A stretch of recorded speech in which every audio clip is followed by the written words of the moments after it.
Special Peace Operations Step 1. The coalition of support to Ukraine issues an ultimatum to the aggressor, Russia, based on UN resolutions. Russia must withdraw its troops from Ukraine within 72 hours, or face direct military action against any remaining forces in Ukrainian territory after the deadline.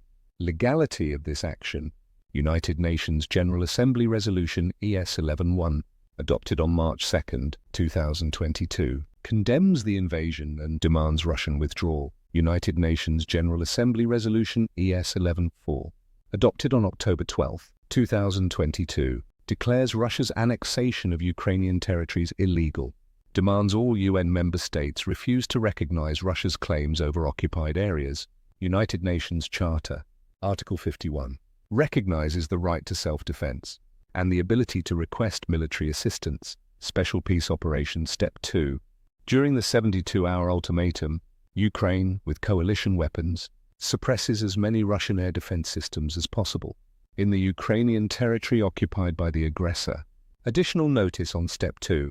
A public warning is issued to all civilians living near Russian military bases, command centers, airports, and other Russian military facilities in occupied Ukrainian territory.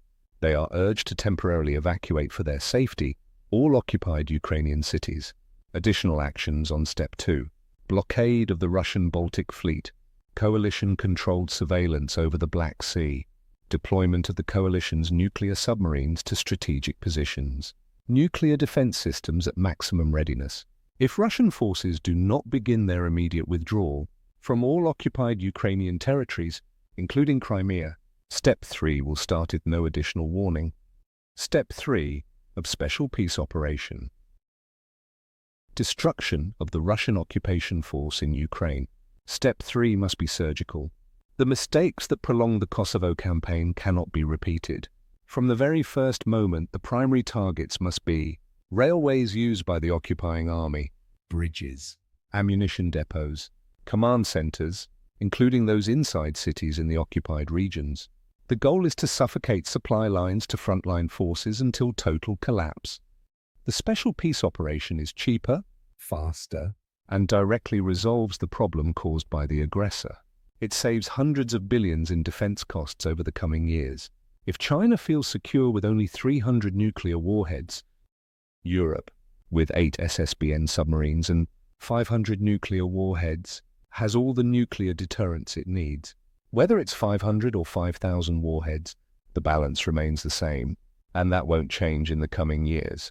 Ukraine's suffering must end as soon as possible, and the aggressor must return to its borders. This is the law, and Europe's armies exist to uphold it. Delaying only increases the cost. Acting now is the only rational choice. History will judge those who chose weakness over justice. Europe has everything it needs to ensure peace. The only thing left is the will to act. Europe's military power over Russia is overwhelming. Europe spends more than 4 times what Russia does in peacetime, and more than twice what Russia spends in wartime. The numerical advantage in nuclear warheads means nothing in terms of deterrence.